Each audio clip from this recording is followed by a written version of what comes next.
بسم اللہ الرحمن الرحیم۔ فجر کی 2 سنتوں کے بعد قرآن پاک کی یہ سورت جو شخص پڑھ کر اللہ سے جو دنیا کی قیمتی چیز مانگتا ہے اللہ پاک خوشی سے دیتا ہے۔ ناظرین، قرآن پاک کی یہ سورت جو شخص فجر کی 2 سنتوں کے بعد پڑھتا ہے فرشتے اسے گھیر لیتے ہیں۔ یہ قرآن پاک کی سب سے پرسکون اور آنکھیں روشن کرنے والی صورتوں میں سے ہے۔ یہ صورت آپ کو اللہ کے قریب کر دیتی ہے۔ یہ صورت غریبوں کو امیر، بیماروں کو صحت مند اور حاجت مندوں کی حاجت کو پورا کرتی ہے۔ یہ صورت پڑھنے والے سے اللہ پاک خوش ہوتا ہے۔ اگر کوئی صبح پڑھے تو فرشتے دن بھر اس کی حفاظت کریں گے، اور اگر رات کو پڑھے تو فرشتے ساری رات اس کی حفاظت کریں گے۔ یہ صورت خاندان میں اتفاق کو برقرار رکھنے اور کسی بھی قسم کے تنازعات کو دور رکھنے میں بھی مدد کرتی ہے۔ یہ صورت مال اور ملازمت کے لیے قیمتی ہے۔ آج ہر کوئی اپنی زندگی میں کامیاب ہونا چاہتا ہے، تو اس صورت کو روزانہ 1 مرتبہ صبح کی نماز کے بعد لازمی پڑھیں۔ یہ قرآن پاک کی وہ صورت ہے کہ جس کی تلاوت جنت میں اللہ رب العزت خود فرمائیں گے۔ صحیح مسلم کی روایت میں ہے کہ رسول اللہ صلی اللہ علیہ وسلم نے فرمایا، جو شخص فجر کی نماز پڑھ لیتا ہے وہ اللہ کے ذمے میں آ جاتا ہے، یعنی جو شخص فجر کی نماز کا فریضہ ادا کر لیتا ہے وہ اللہ کی حفاظت میں آ جاتا ہے اور اسے کوئی بھی نقصان نہیں پہنچا سکتا۔ ہم میں سے اکثر لوگوں کو ایک شکوہ ہمیشہ رہتا ہے کہ روزی میں برکت نہیں، گھر میں برکت نہیں، کتنا ہی کما لے پتہ ہی نہیں چلتا کہ کہاں گیا۔ ہر وقت کوئی نہ کوئی پریشانی رہتی ہے، کبھی بیماری تو کبھی کوئی تنگی۔ اگر ہم ان تمام بے برکتی، تنگ دستی، بے روزگاری اور پریشانیوں کو نماز فجر کے عدم ادائیگی کے پس منظر میں دیکھیں تو معلوم ہوگا یہ سب بے برکتی اسی سبب سے ہے کہ ہم نماز فجر کی ادائیگی میں حد درجہ کوتاہی، غفلت، لاپرواہی اور سستی کا شکار ہیں۔ نبی کریم صلی اللہ علیہ وسلم کی اس حوالے سے احادیث بھی موجود ہے جن میں رزق کی تقسیم، فراوانی اور برکت کو نماز فجر کی ادائیگی سے مشروط کیا گیا ہے۔ ایک فرمان نبی صلی اللہ علیہ وسلم کا مفہوم ہے کہ رزق تقسیم کرنے والا فرشتہ ہر صبح فجر کے وقت بندوں کا رزق لے کر زمین پر اترتا ہے۔ لہٰذا جو دروازہ فجر کے وقت کھلا ہوتا ہے فرشتے اس کا رزق دروازے پر رکھ کر چلے جاتے ہیں، اور جو دروازہ فجر کے وقت بند ہوتا ہے فرشتہ اس کا رزق واپس لے کر چلے جاتے ہیں۔ نبی کریم صلی اللہ علیہ وسلم کے فرمان کے مطابق فجر عشاء کی نمازیں خیر و برکت سے معمور ہیں۔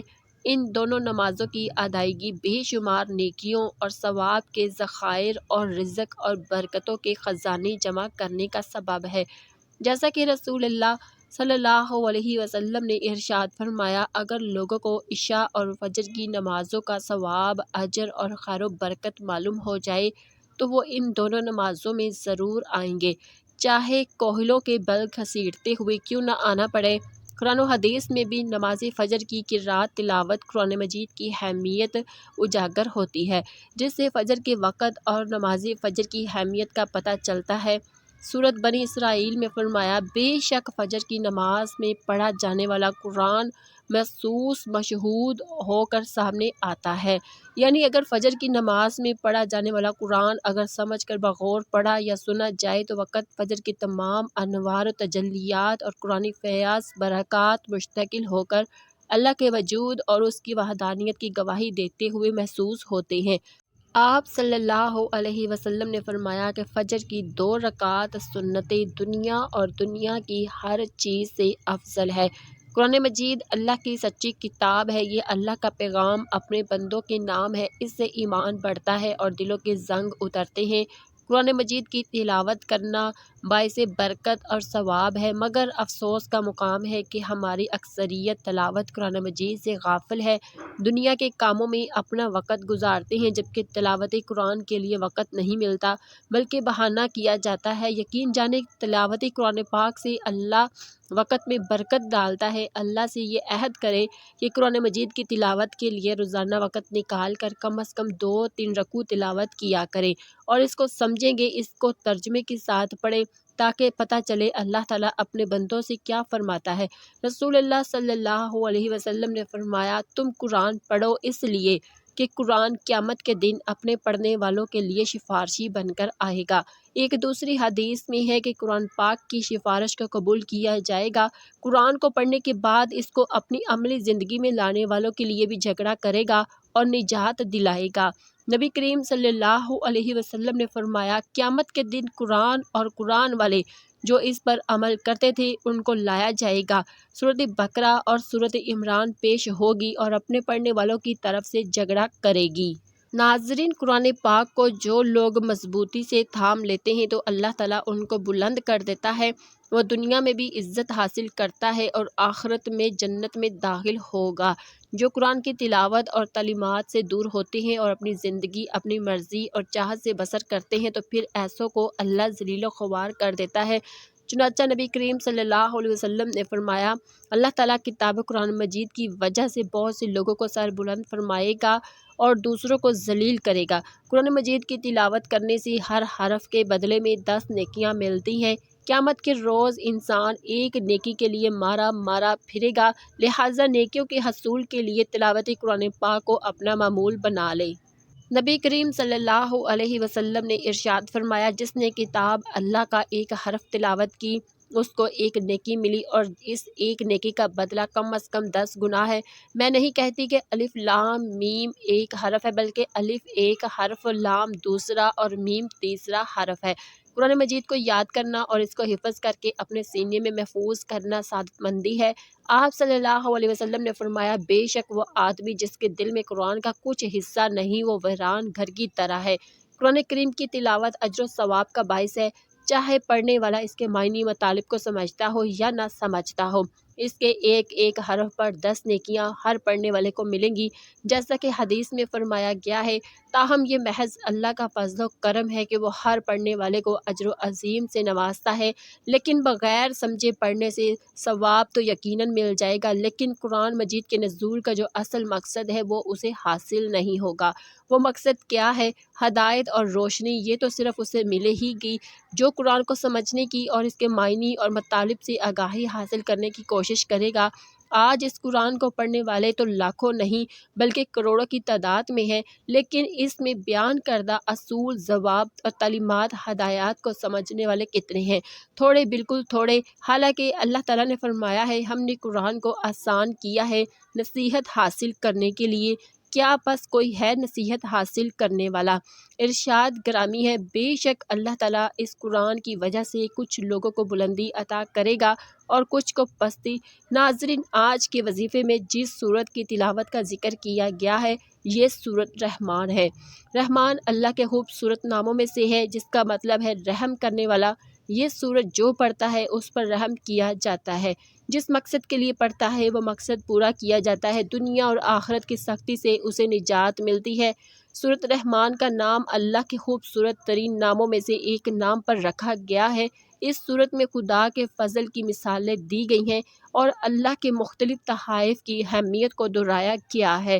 سورت رحمان ہمیں رحمت الہی کے تصور پر غور کرنے کی ترغیب دیتی ہے۔ اللہ نے ہمیں مختلف تحائف دیے ہیں، یہ دنیا بھی ایک تحفہ ہے۔ ناظرین، درخت، کھانا پینا، ہمارے ارد گرد کا ماحول، ہوا، پانی، صحت مند جسم اور دماغ، خاندان، دوست، سب کچھ ایک تحفہ ہے۔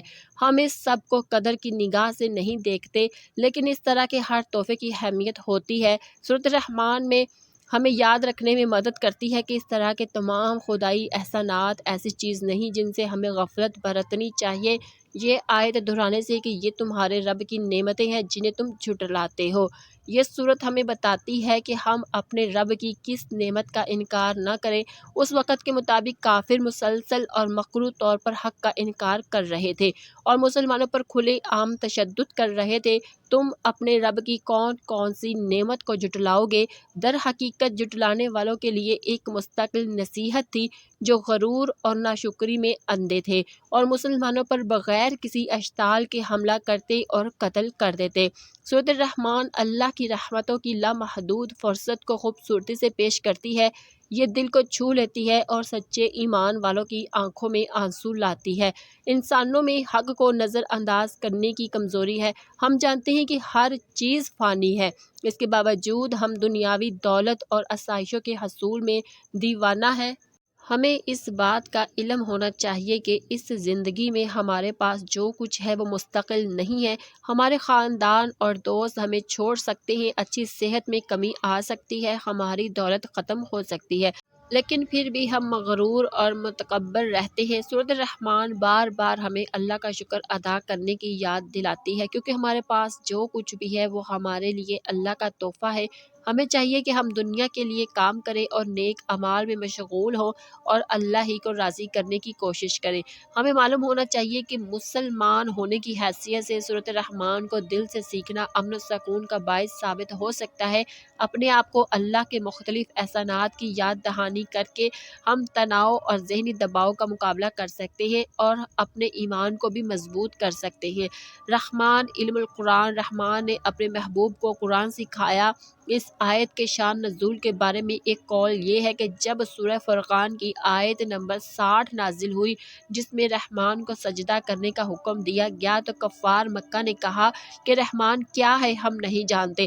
اس پر اللہ تعالیٰ نے سورۃ الرحمن نازل فرمائی کہ رحمان جس کا تم انکار کرتے ہو وہی ہے جس نے قرآن مجید نازل فرمایا۔ اس کے علاوہ بھی اور بہت سے اقوال موجود ہیں، لیکن وقت کی نزاکت کو مد نظر رکھتے ہوئے صرف اتنا کہوں گی کہ آپ بھی فجر کی نماز کے بعد کم از کم ایک مرتبہ سورہ رحمان کو لازمی پڑھا کرے۔ پورا سال اللہ پاک آپ پر رحم فرمائیں گے۔ جس پر اللہ پاک رحم فرما دے اس پر پوری دنیا رحم کرتی ہے، پوری دنیا اس سے پیار کرتی ہے، کائنات کی ہر چیز اس سے پیار کرتی ہے۔ تو آپ بھی اس عمل کو لازمی کریں، انشاءاللہ آپ کے سب کام آسان ہو جائیں گے۔ اللہ پاک ہم سب کو اپنی رحمت کے سائے میں رکھے، آمین۔ ناظرین گزارش ہے کہ اللہ پاک کے ناموں میں سے کوئی ایک نام کمنٹ میں ضرور شیئر کریں۔ اللہ پاک ہم سب کو حامی و ناصر ہو، آمین۔